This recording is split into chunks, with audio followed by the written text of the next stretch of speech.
Hello, English learners, and welcome to English Podcast. It's so great to be here with you all today. Thanks for having me. How are you doing today? I'm doing fantastic. How about yourself? I am wonderful. Thank you for asking. Good. So today we are going to be focusing on some really useful vocabulary Okay. that you can use to talk about your daily routines in English. Sounds good. Like things that you do when you wake up, things that you do before you go to bed, Right. all those everyday activities. Exactly. So let's just imagine for a second Okay. that you're meeting someone new All right. and they ask you, what's your typical day like? Mm-hmm. How would you answer that? Oh, that's a good question. Yeah.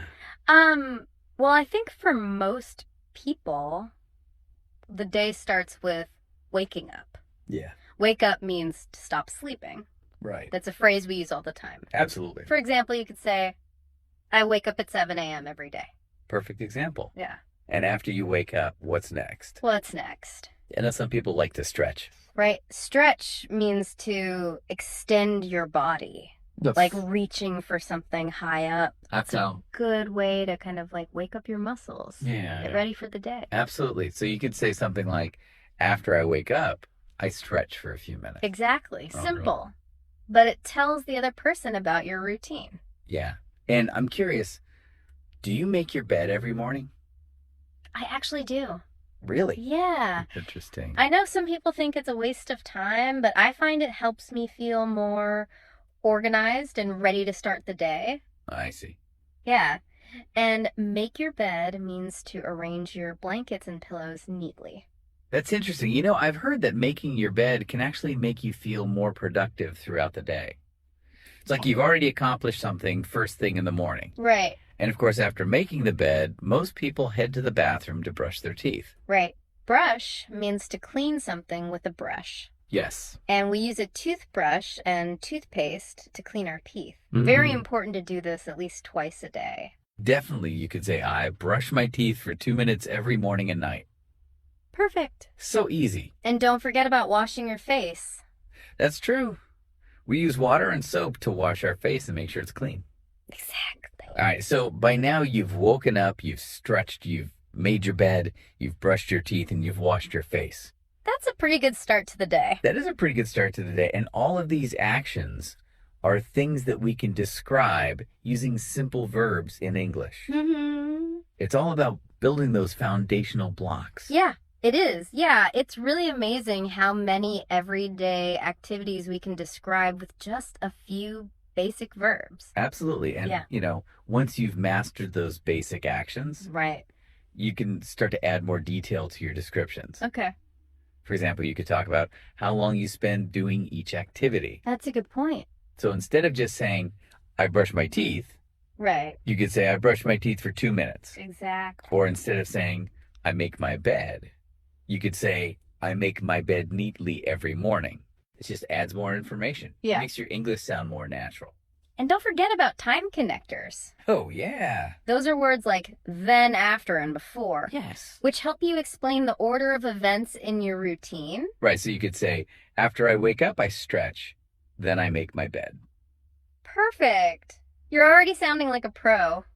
Now let's think about what comes after those morning essentials. Okay. For a lot of people, the next step is breakfast. Yes, breakfast is often called the most important meal of the day. I've heard that.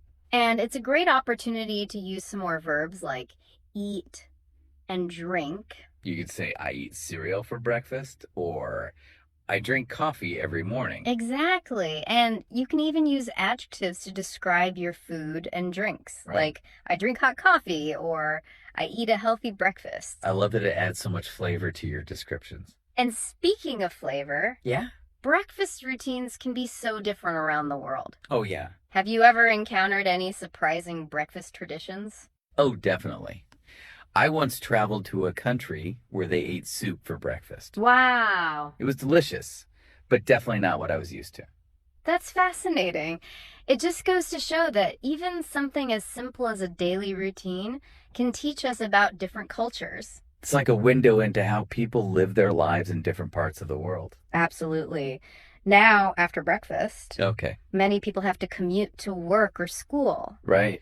Commute means to travel from your home to your workplace or your place of study. Right. And there are so many ways to commute. There are. Some people drive, some take the bus or train. Yep. Some even walk or bike. Exactly. You could say, I commute to work by car. Yeah. Or I take the train to school. Exactly. It all depends on your situation. And sometimes the commute can be the most stressful part of the day. Oh, tell me about it. Especially if there's a lot of traffic. I hear you. I used to have a long commute, and it really took a toll on me. Oh, no? But now I live closer to work. Good for you. Which has made a huge difference in my daily routine. That's great. It sounds like you found a routine that really works for you. I think it's important to find what works best for you and your lifestyle. I agree. Not everyone thrives on the same schedule. Absolutely. It's all about finding that balance that helps you feel energized and productive throughout the day. And speaking of feeling energized, yes, one thing that's really helped me is incorporating some exercise into my daily routine. Oh, tell me more about that. I've been meaning to get back into a regular workout routine. Well, it doesn't have to be anything too intense. Okay. Even a short walk or some yoga in the morning can make a big difference. I like the sound of that. Yeah. I could definitely see myself fitting in a quick walk before work. Yeah, it's a great way to clear your head, get your blood flowing. I can imagine. You could say, I go for a walk every morning before work. Perfect. And after work or school, it's important to take some time to relax and unwind. Absolutely. We all need time to recharge our batteries. We do. What are some things that you like to do to relax? Well, I'm a big fan of reading. Curling up with a good book is the perfect way for me to de-stress after a long day. That sounds lovely. You could say, I like to relax by reading a book. Exactly. And sometimes I also enjoy watching a movie or a TV show. Me too. It's a nice way to escape for a little while. It is. You could say, I watch TV in the evenings to relax. Perfect. And, of course, there's always spending time with family and friends. That's so important. Connecting with loved ones is essential for our well-being. It is. You could say, I spend time with my family every evening after dinner. Perfect. You're really getting the hang of this. I'm starting to feel more confident. It's amazing how much we can express with just a few simple phrases. It really is. And what's great about these phrases is that they're so versatile. Right? You can use them to talk about your routine in the present, past, or even future. That's right. You can say things like, I usually wake up at 7, or yesterday I woke up late, or even tomorrow I'm going to wake up early for a run. Exactly. So you can use this vocabulary to talk about your routine in all sorts of situations. Definitely. Now, as we're approaching the end of our day, what are some things that you do to prepare for bed? Well, I always try to wind down for like an hour or two before I actually go to sleep. Okay. I might read a book, take a warm bath, or listen to some calming music. Those are all great ideas. Yeah. I find that dimming the lights and putting away my phone helps me to relax too. Those are good habits. Yeah. Creating a calming bedtime routine can really improve your sleep quality. Absolutely. And speaking of sleep, what time do you usually go to bed? I aim for around 10 p.m. most nights. Okay. Getting enough sleep is so important for our physical and mental health. I couldn't agree more. You could say something like, I go to bed at 10 p.m. to make sure I get enough rest. Perfect. And before I turn off the lights, yeah, I like to take a moment to think about all the things I'm grateful for. That's a lovely practice. It's a great way to end the day on a positive note. It really is, and it helps me fall asleep feeling happy and content.